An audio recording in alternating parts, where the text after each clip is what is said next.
Vamos aqui ler um versículo muitíssimo conhecido, que eu vou deixar como base da palavra que Deus colocou no meu coração, que é o Salmo 30, versículo 5.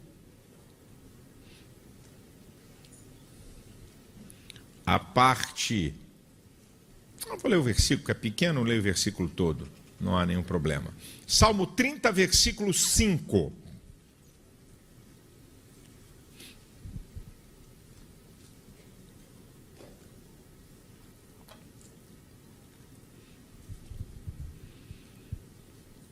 Porque a sua ira dura só um momento, mas no seu favor está a vida. O choro pode durar uma noite, mas a alegria vem pela manhã. Aleluia.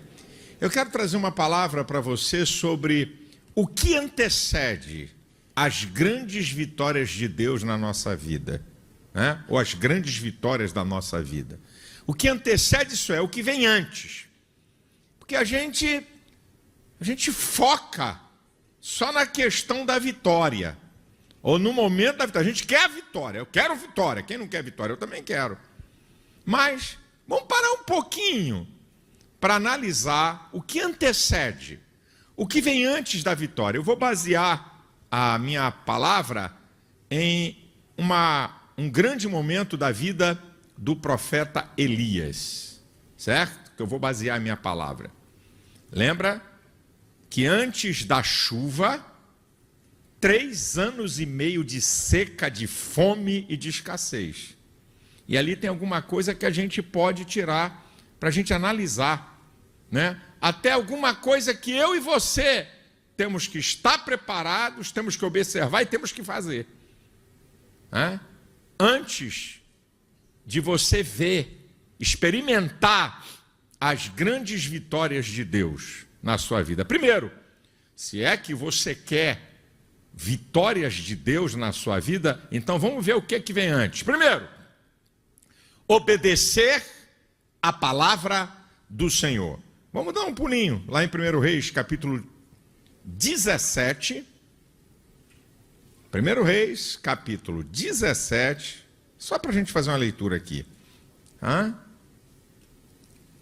Do versículo 2 ao versículo 5. Olha o que diz aqui, ó. 1 Reis, capítulo 17, do versículo 2 ao 5. Depois veio a ele a palavra do Senhor, dizendo: vai-te daqui, vira-te para o oriente, esconde-te junto ao ribeiro de Querite, que está diante do Jordão, e há de ser que beberás do ribeiro, e eu tenho ordenado aos corvos que ele te sustentem. Foi, pois, ele conforme a palavra do Senhor. Ó, capítulo 18, versículo 1. Do mesmo 1 Reis 18, 1. E sucedeu que depois de muitos dias a palavra do Senhor veio a Elias no 3º ano, dizendo: vai e mostra-te a Acabe, porque darei chuva sobre a terra. E foi Elias mostrar-se a Acabe, e a fome era extrema em Samaria. Olha o que ele fez. A palavra do Senhor, ele simplesmente obedeceu. Parecia esdrúxulo, né? Sem lógica. Olha aí, vai e te esconda lá numa caverna, que eu vou mandar corvo, o corvo córax, urubu daquela região, que comia carniça, mas presas vivas também. Então, vai lá, que eu vou mandar um urubu te sustentar. Ele foi. E depois de 3 anos, disse: agora você vai e mostra a Acabe. Ele sabia que a Acabe queria beber o sangue dele, que a Acabe não estava para dar moleza para ele, mas ele foi. Então, meu amado e meu querido irmão, se você quer desfrutar e ver as grandes vitórias de Deus na sua vida, obedeça a sua palavra. O texto que todo crente conhece, de 1 Samuel 15, 22, tem o Senhor mais prazer em sacrifícios do que em que se obedeça a sua palavra? É melhor obedecer do que sacrificar. E no Novo Testamento, Jesus diz uma coisa interessante em João capítulo 14, versículo 15: se me amardes, guardareis os meus mandamentos. Você vai obedecer a minha palavra. Depois, no capítulo 15, versículo 14, diz: vós sereis meus amigos se fizerdes o que eu vos mando. Ah, você quer bênção? Ah, você quer porta aberta? Ah, você quer milagre? Ah, você quer grandes vitórias? Obedeça a palavra de Deus. Não, eu quero obedecer depois do milagre. Eu quero obedecer depois da porta aberta. Você está invertendo princípios. Você primeiro obedece, para depois você ver a mão de Deus. Número 2. Também, eu acabei de citar e de mostrar para você, não é? Aguardar o tempo de Deus. Aguardar o tempo de Deus. Olha o que Deus diz para Elias. Você vai e te esconde lá numa caverna, junto do ribeiro, e eu vou mandar que o corvo te sustente. Elias não disse: mas Senhor, quanto tempo? Será o quê? 1 mês? 3? 1 ano? Como é que é? Vai lá. Na hora certa eu te tiro de lá. Mas Deus não disse isso para ele. É Deus. Eu estou dizendo aqui porque agora eu tenho texto para ler. Agora eu tenho texto para ler. Fica lá. E depois de 3 anos. Sabe o que é o cara estar numa caverna? E depois ir para a casa de uma viúva e ser sustentado por uma viúva, quer dizer, só situações de limite. Aí Deus diz: agora chegou o tempo de você se apresentar a Acabe. Agora é a hora. Não é na hora que você quer. Não é na hora que eu quero. É no tempo de Deus. Entenda, meu irmão, que Deus não precisa do tempo. Ele é o criador do tempo. Ele usa o tempo. O Salmo 90, versículo 2 e 4 diz que antes que os montes nascessem e que tu formasse a terra e o mundo, sim, de eternidade em eternidade tu és Deus. 1000 anos são aos teus olhos como o dia que passou, como a vigília da noite. Quem precisa de tempo sou eu e você. É 9 meses para nascer, é 1 ano para começar a andar e falar mamãe, papá, é 12 anos, 13 para descobrir que pai e mãe não são super-heróis, não é?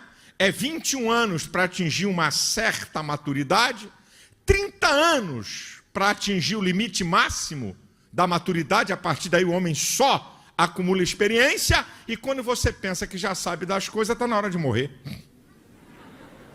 Quem precisa do tempo só é você, rapaz. Deus não.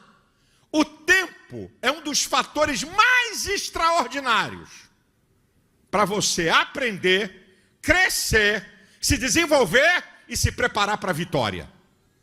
É o tempo, gente. O tempo é um dos fatores mais extraordinários. Agora, olha Deus usando o tempo. Olha como é que Deus usa o tempo. Quando Deus diz para Abraão: sai da tua terra, da tua parentela e vai para uma terra que eu te mostrarei. Não vou te mostrar, só sai por enquanto. Eu vou mostrar depois. De Gênesis capítulo 12 para Gênesis capítulo 13, versículo 14, quando Deus manda Abraão levantar os olhos, passou tempo. Subiu para a montanha, desceu para o Egito, subiu do Egito, passou fome. De Gênesis 12, quando faz a promessa, para a promessa começar a se manifestar em Gênesis 21, com o nascimento de Isaac, 25 anos. O que tu está apavorado aí? O que tu está pensando que Deus está atrasado? Todo mundo já sabe, eu só estou lembrando aqui coisas. Davi, da unção de Davi, de 1 Samuel 16, 13, com aproximadamente 15 anos, até ele ser rei sobre todo Israel, segundo Samuel capítulo 5, versículo 4 e 5, 15 anos, com 30, ele é rei sobre todo Israel. Quanta coisa não aconteceu com Davi, entre elas, por quase 10 anos, perseguição implacável de Saul com 3.000 homens, o bope de Saul, a tropa de elite de Saul no encalço de Davi, com 600 homens que depois ele arrumou no meio dessa confusão de espíritos desgostosos para ensinar os caras a serem alguma coisa. Olha, gente, e aí Davi, olha como é que Deus usa o tempo. Davi treina 600 párias sociais na caverna de Adulão, para depois Davi comandar um dos maiores exércitos do mundo. O exército de Davi era de 1.570.000 soldados.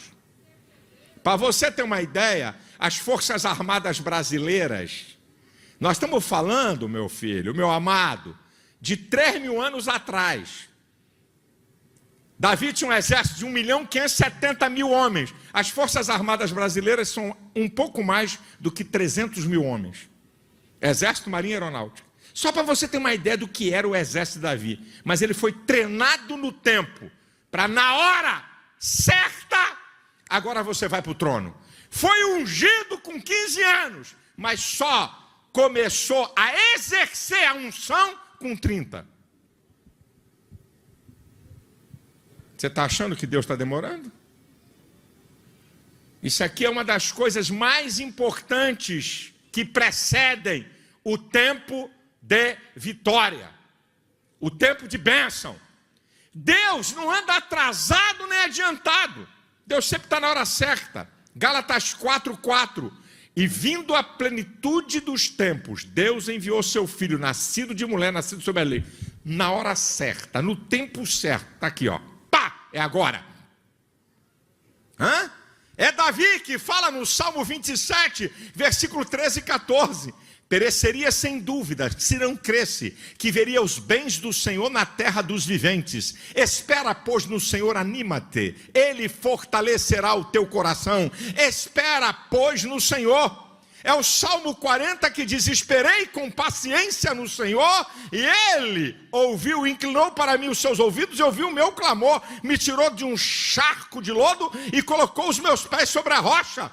É o Salmo, no Salmo 42:11, que diz: por que estás abatido, a minha alma? Por que te perturbas dentro de mim? Espera em Deus, eu ainda te louvarei. Olha o que diz Tiago, capítulo 5, versículo 11. Olha, nós temos por bem-aventurado aqueles que sofreram. Ouvistes a paciência de Jó? Ou vocês ouviram sobre a paciência de Jó? E aí diz assim: e o fim que ele teve, porque o Senhor é muito misericordioso e piedoso. É o fim, não é o início nem o meio, é o fim, não é agora nem amanhã, é lá na hora da vitória, é lá na hora que Deus vai abrir a porta para você, mas até chegar lá, tem luta, tem adversidade, tem tribulação, mas tem a hora de Deus, que não tem capeta, não tem homem, não tem governo, não tem economia, e a vitória se estabelece na sua vida.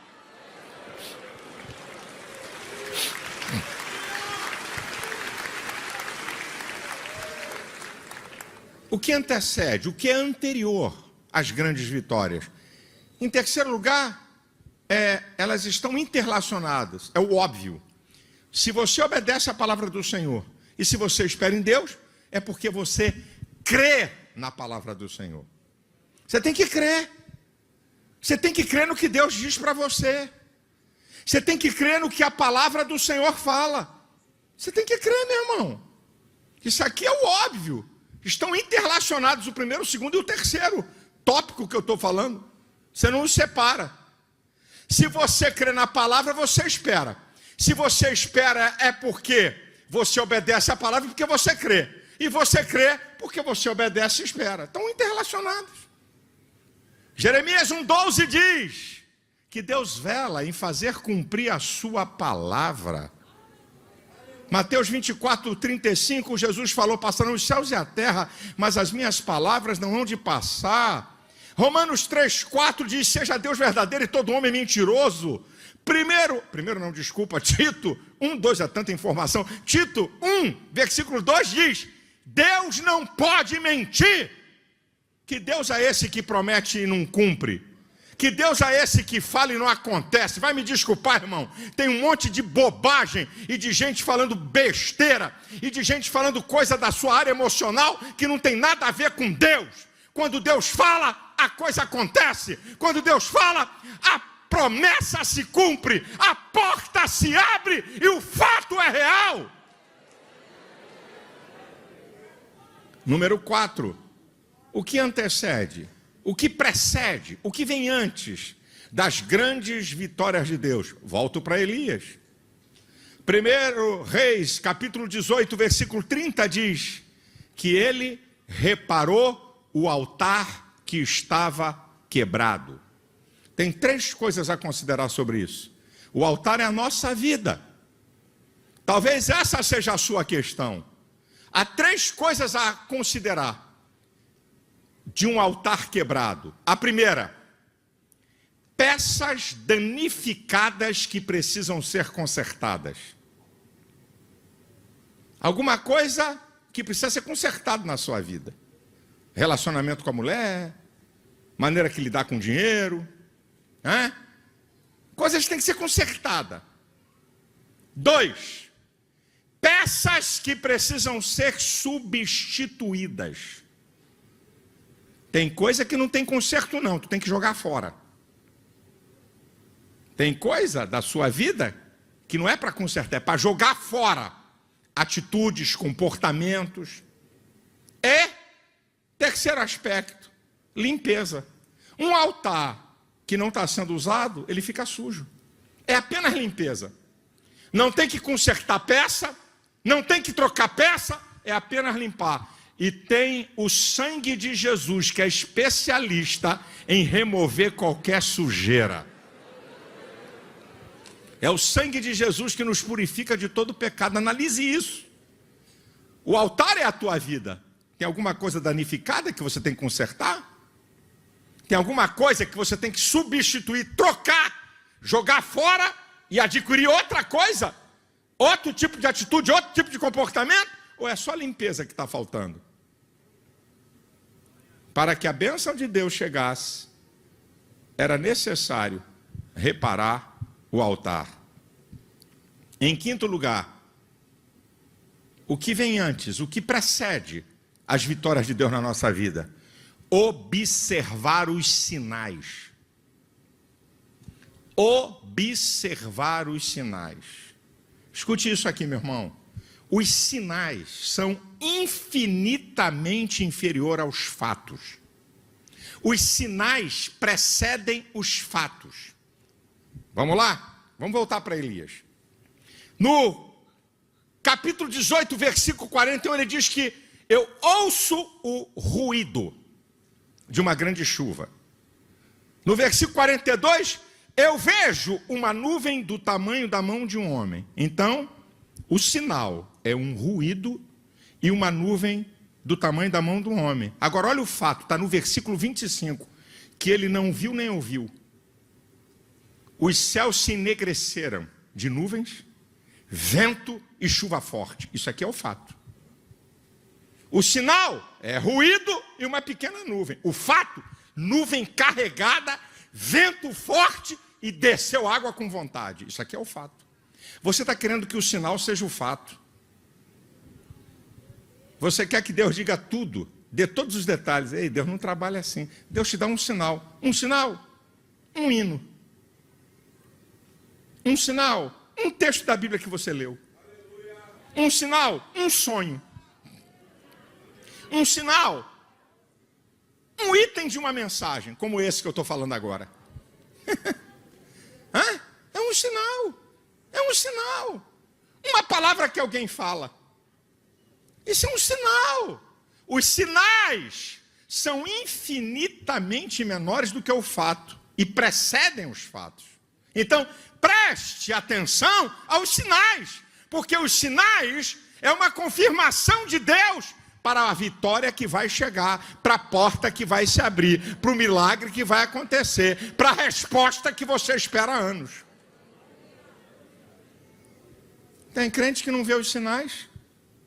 Mas também tem uma coisa, muitas vezes Deus quer dar um sinal para ele num culto que ele podia estar e ele não está. E Deus não vai esperar você chegar na hora que você quer para te dar o sinal. Deus sabe porque você podia estar num culto e você não estava num culto. Deus queria trazer uma palavra para você, se você abrir a Bíblia, você não abriu a Bíblia, não tem a palavra para você. E não estou nem falando de culto, para não dizer que eu estou forçando barra para você vir à igreja. Abrir a Bíblia para ler. Deus queria falar algo com você se você dobrasse o joelho naquela hora. Você não dobrou o joelho, Deus não é teu empregado, Deus não fala a hora que você quer, Deus não dá sinal na hora que você quer, Ele dá sinal na hora que Ele quer. Por isso que Ele é Deus, eu e você somos servos. Deus não dá sinal porque você está chorando ou gritando. Deus não dá sinal porque você está apavorado, porque passou o tempo. Ele é Deus, Ele é soberano. Eu quero dar um sinal agora. Ah, não está aí não? Fica sem o sinal. É isso que os crentes têm que entender. Nós estamos enganados com o Evangelho. Fique atento aos sinais, irmãos. Os sinais vão dar a você a confiança, a fé, para aguardar, para esperar. Você tem que estar atento aos sinais. Sexto, o que precede as grandes vitórias? Aí eu volto para o Salmo 30. E também volto para Elias. Tribulações e adversidades. O choro pode durar uma noite. Choro e noite. É o que vem antes. Escassez, fome, adversidade, tempo difícil, 3 anos e meio. É o anterior. E é assim mesmo. Não fica espantado não. Pastor, estou atravessando uma luta que só o sangue. Não é assim que os crentes falam do jargão? Manto de misericórdia, né? Crente tem jargão, quando está debaixo de pancada e o couro comendo no lombo dele, chicote de Jeová batendo com força. Misericórdia, sangue de Jesus tem poder. Meu Deus, é assim. Mas isso é algo para você entender que está te treinando, sabe para quê? Para você não desperdiçar a vitória. Aconselho depois você ler o Salmo 66, do versículo 8 ao 10. Pusestes fardos pesados sobre as nossas costas, cavalgaram sobre nós, passamos pelo fogo, mas a um lugar de vitória tu nos levastes. Mas vê antes o que aconteceu. O pau cantou no lombo antes. Isso você tem que entender, mas não reclama não. Não desiste não. Isso é processo. Para quê? Para quando a vitória chegar, você valorizar. Não desperdiçar nem jogar fora. A vida está cheia de história de gente que foi criada em berço de ouro e o pai não ensinou a valorizar as coisas e que jogou tudo fora. Esse é o mal dos pais de hoje. E não precisa ser milionário. Não precisa ser milionário. Tudo que o filhinho e a filhinha quer, dá. É porque meu pai nunca me deu nada. Isso faz teu filho não ter noção de valor. É você entregar tudo para ele de mão beijada. Ele nunca vai ter noção de valor. Ele nunca vai ter noção de importância. Não tem. Porque a gente vai dando. A gente vai dando as coisas. Não, toma, porque eu passei aperto. E filho pedindo, eu fico constrangido e vou dar. E aí, quando a gente faz isso, eu também. Não estou falando de você, não. Estou falando de mim. Quando eu faço isso, ao invés de eu ajudar, ao invés de eu fazer ele amadurecer, eu estou retardando o amadurecimento dele ou fazendo com que nunca ele fique maduro. Porque tudo foi no mole, tudo foi na facilidade. Não pode ser contrariado em nada. Tudo que quer, faz. Até dizer, não vou para a igreja. Tá bom, filhinho, pode ficar em casa. Eu recebi aqui, PlayStation, como é que é essa porcaria? Eu não sei nem o nome disso mais. É isso, estou certo? PlayStation, pronto. Me corrigindo aqui. Eu recebi. Não, papai, vou ficar jogando cola aqui. Tá bom, fica jogando que o papai vai para a igreja. É isso aí, meu irmão. Ó. 10. Tu está ensinando a teu filho que ele pode substituir as coisas de Deus pelas coisas mais banais da vida que não tem problema. Sétimo. O que é que deve preceder o que vem antes da vitória? Não perca a esperança. A esperança é a confiante perseverança no futuro. Lembra de 1 Coríntios 13:13? Agora, pois, permaneça a fé, a esperança e o amor. Mas o maior desses é o amor. Mas a esperança está lá. Olha o profeta, olha o homem de Deus. 1 Reis 18, 43 e 44. Sobe lá e olha para a banda do mar, de onde vem o vento da chuva. Vê lá. Aí o cara subiu e voltou assim, não tem nada não. Sobe lá 7 vezes. Não tem nada não? Então não sobe lá mais não. Sobe 7 vezes. Insista, persista, continue, não desista até o milagre, até a porta, até a vitória chegar. Meu irmão, esperança. Confie que o Deus que prometeu é poderoso para fazer cumprir. O Deus que é o teu Deus pode na hora certa abrir essa porta. Não desista por causa da luta, por causa da adversidade. Isso tudo faz parte do processo até você chegar no lugar da vitória. Agora aqui é a minha conclusão, não é? A conclusão é essa aqui: a vitória vai chegar. A vitória vai chegar. Depois de 3 anos e meio, veio chuva. O mesmo homem de Deus que participou da escassez, da dificuldade, é o mesmo homem de Deus que participa da chuva. Você tem que entender isso, meu querido. O choro pode durar uma noite, mas a alegria vem ao amanhecer. O que o texto está dizendo? Que tribulação, choro e noite são símbolos de tribulação e adversidade. Aí ele está dizendo uma coisa incrível. Primeiro, que choro e tribulação tem tempo determinado. O choro pode durar uma noite. A alegria vem ao amanhecer, não tem tempo determinado. Então o que você aprende? O tempo de vitória é maior do que o tempo de tribulação.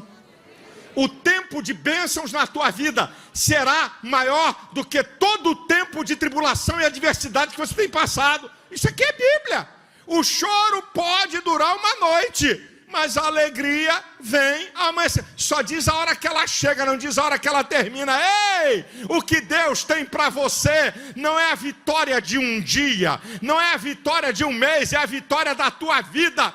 Você pode estar passando anos de lutas, de escassez e de tribulação, e eu estou profetizando sobre você.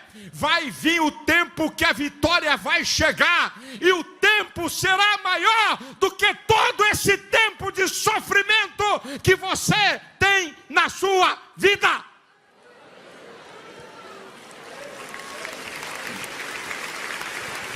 Então, meu irmão, eu posso declarar para você que vai chegar para você o tempo de chuva, de dia e de alegria. Vai chegar a vitória. Chuva representa a bênção.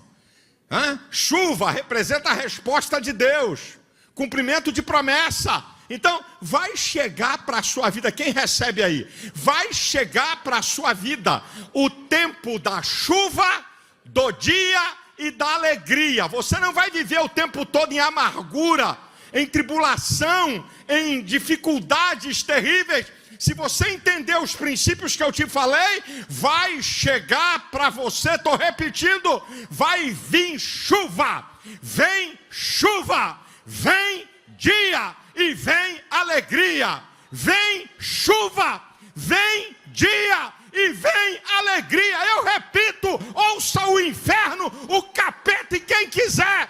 Vai chegar para você chuva, vai chegar para você dia e vai chegar para você o tempo de alegria. Quem recebe isso aí dá um brado, exalte ao Senhor, glorifique a Deus que está no controle de todas as coisas.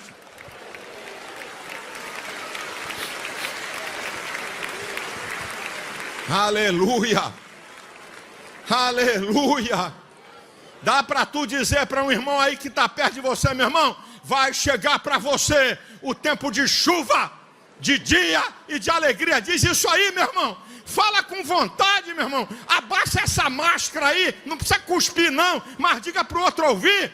Diga para quem está do seu lado, vai chegar para você o tempo de chuva, de dia e de alegria. Eu declaro na autoridade da na sua palavra. O Deus que nós servimos vai chegar esse tempo para você.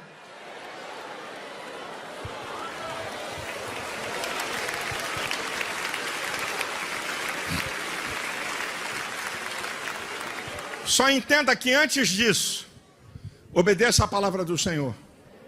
Espere o tempo de Deus.